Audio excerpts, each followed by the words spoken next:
লতি শুটকি আমাদের কাছে কিন্তু অনেক জনপ্রিয় বা অনেক মজাদার একটি খাবার। তবে এই লতি শুটকিটাকে আমি আজকে তোমাদেরকে অন্যভাবে একটু রান্না করে দেখাবো। আশা করি তোমাদের খুব ভালো লাগবে।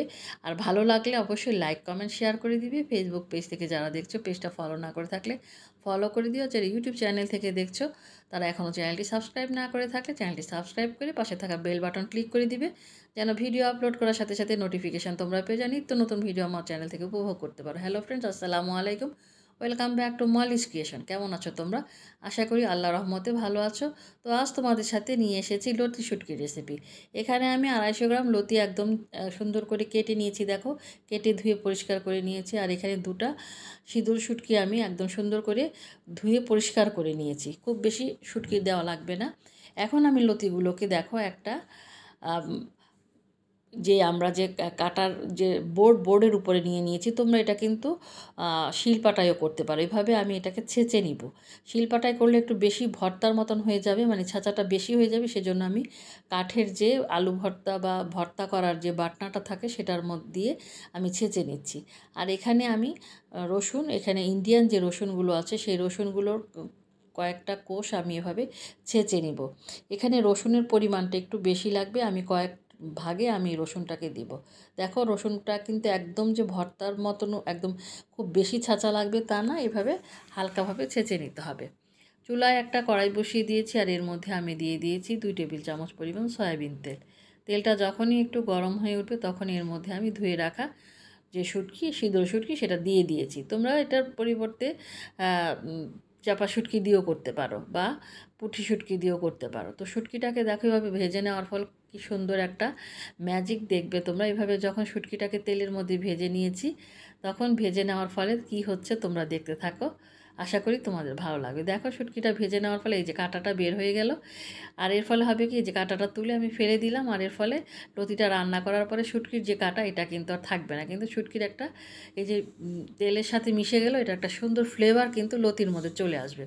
তো ছেঁচে রাখা রসুনগুলো আর কিছু কুচি করা রসুন আমি এর মধ্যে দিয়ে দিয়েছি। 2 রকমের রসুন আমি দিয়েছি তেলের মধ্যে। আর এখন লবণ দিয়ে দিয়েছি হাফ চামচের একটু বেশি দিয়ে রসুনগুলোকে আমি একটু ভেজে নিয়েছি। এরপর আমি এর মধ্যে 2টা পেঁয়াজ কুচি দিয়ে দিয়েছি। পেঁয়াজগুলোকে একটু মোটা মোটা করে কুচি করে নিয়েছি, খুব বেশি মিহিন করে কুচি করার দরকার নেই। পেঁয়াজ রসুনটাকে খুব ভালো করে শুটকির সাথে দেখো এভাবে ভেজে নিচ্ছি। সামান্য পরিমাণে গরম পানি দিয়ে আমি এটাকে একদম ভালো করে ভেজে নিচ্ছি। কালারটা কিন্তু একটু ব্রাউন ব্রাউন কালার হয়ে এসেছে। আর এর ফলে শুটকিটা কিন্তু এই পেঁয়াজ রসুনের সাথে খুব সুন্দর একটা ফ্লেভার ছড়াচ্ছে। আর এখানে দিয়ে দিয়েছি হাফ চামচের একটু বেশি হলুদের গুঁড়া আর 1 চামচের একটু বেশি মরিচের গুঁড়া। কারণ শুটকির তরকারি কিন্তু একটু ঝাল ঝাল খেতে ভালো লাগে। তবে তোমরা যে যে ধরনের ঝাল পছন্দ করো, ঝালের পরিমাণ এবং লবণের পরিমাণ তোমরা তোমাদের পছন্দ অনুযায়ী দিবে। দেখো, আমি এখানে কিন্তু আরও একটু গরম পানি দিয়ে মশলাটাকে খুব ভালো করে কষিয়ে নিয়েছি। এখন ছেঁচে রাখা যে লতিগুলো, এই লতিগুলোকে আমি এর মধ্যে দিয়ে এখন আমি হিটটাকে একদম মিডিয়াম লো হিটে করে দিব। চুলার হিটটাকে মিডিয়াম লো হিটে করে আমি এটাকে কিন্তু লতিগুলোকে কিন্তু এখন ঢেকে দিব। ঢেকে দিয়ে আমি কিন্তু ভাপেই লতিগুলোকে রান্না করব। দেখো, এই যে লতিগুলো কিন্তু নরম হয়ে এসেছে, এখন উল্টে পাল্টে দিচ্ছি। কালারটা দেখি বুঝতে পারছো যে কতটা মজাদার একটা রেসিপি তৈরি হতে যাচ্ছে। বন্ধুরা, তোমরা যারা নতুন রান্না শিখছো তোমাদের জন্য কিন্তু আমি সব কিছু ডেসক্রিপশন বক্সে দিয়ে দিই। তোমরা যদি কিছু ভুলে যাও তাহলে উপকরণগুলো তোমরা সেখান থেকেও দেখে নিতে পারো। আর আমার পুরনো বন্ধুরা তো অনেক সুন্দর সুন্দর কমেন্টস করে আমাকে উৎসাহ দিয়ে যাচ্ছ, তোমাদেরকে অসংখ্য ধন্যবাদ আমাকে এভাবে সাপোর্ট করার জন্য। দেখো, এভাবে কিন্তু আমি একদম উল্টে পাল্টে এটা লতি আর শুটকিটাকে কিন্তু ভেজে নিচ্ছি।